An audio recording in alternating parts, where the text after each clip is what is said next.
sudah bisa dikatakan, negara ini sudah bisa dikatakan adalah negara yang biadab. Jokowi!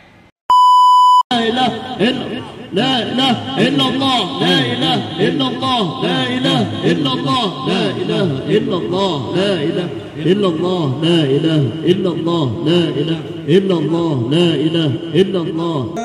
إليهم اللهم أوصل العذاب إليهم اللهم أوصل العذاب إليهم اللهم أخرج عن دائرة الحلم واسلبهم مدد الإمهال وقل أيديهم واربط على قلوبهم ولا تبلغهم الأمل اللهم مزقهم كل ممزق. صدق الله العظيم. Hadirin jamaah majlis tahlilan Jumatan KM 50 di depan kantor Komnas HAM Menteng Jakarta Pusat, rahimakumullah.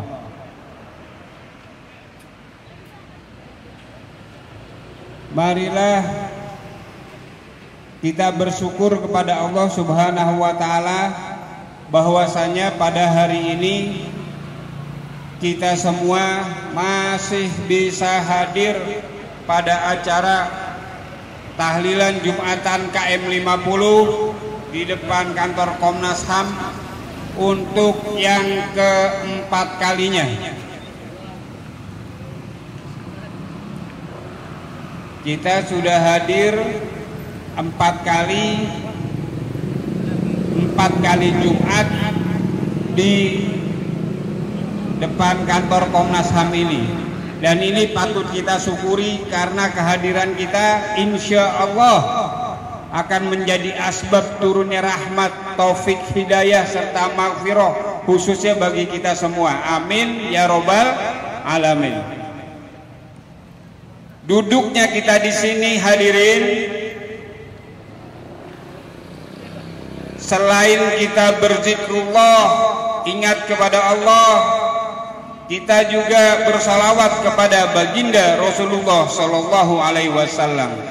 Zikrullah kita, salawat kita, insya Allah menjadi penyebab turunnya rahmat untuk kita semuanya dan menjadi penyebab turunnya syafaatul uzma kelak yaumil akhirat nanti. Amin ya robbal alamin. Selain berzikir dan bersolawat, di sini kita bersama-sama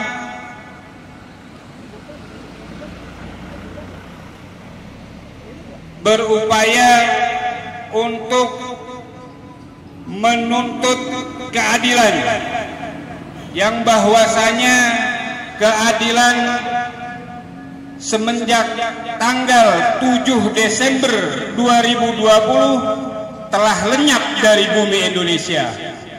Bukan saja keadilan kita tuntut kepada bangsa dan negara ini, kita juga rakyat Indonesia menuntut untuk dikembalikannya keberadaban di bumi Indonesia.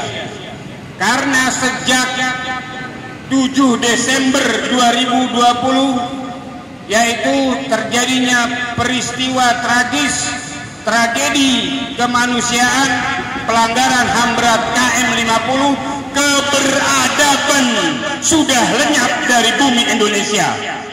Bangsa ini sudah tidak lagi bisa dikatakan sebagai bangsa yang beradab.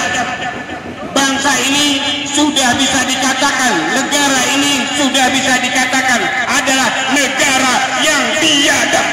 Oleh karena itu, kita berdiri di sini, kita duduk di sini, tegak menuntut tegaknya keberadaban di bumi Indonesia, supaya keberadaban kembali di bumi Indonesia. Takbir! Bagaimana tidak biadab, saudaraku? 6 orang pemuda tidak bersalah, santri pengawal ulama, 3 diantaranya yatim dan 3 diantaranya masih punya bapak. Salah satu adalah putra saya yang masih punya bapak. Saya bapaknya, yang 3 yatim. Disergap di tengah jalan Padahal nggak ada salahnya. Salah mereka apa? Kendaraan mereka legal, mereka punya SIM, legal. Apa yang ilegal di sana? Habib Rizik bukan tersangka pada waktu itu.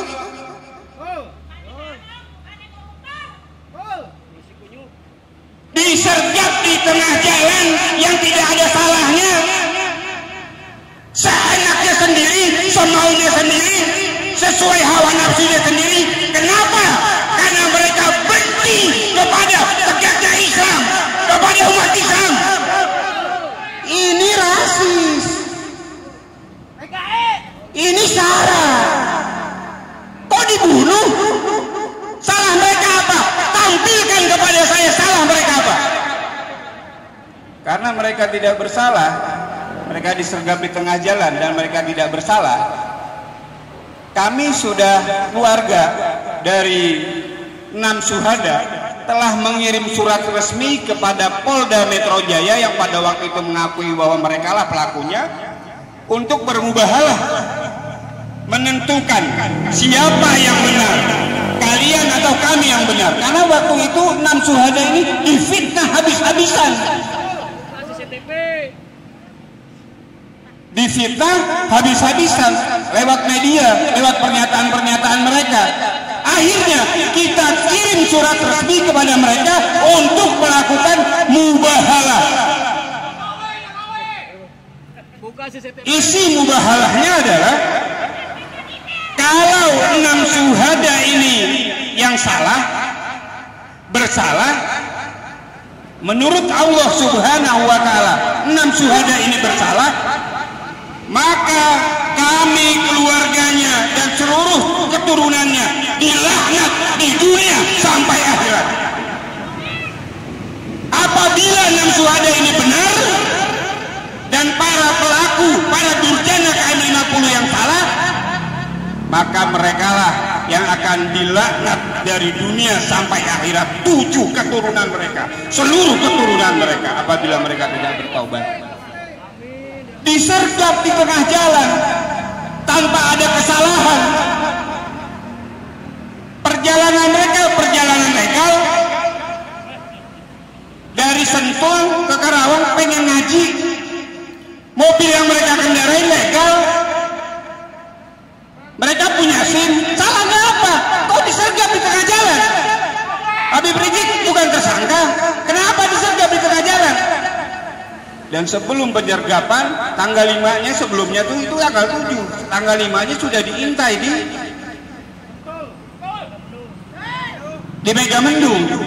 Ketangkep intel-intelnya.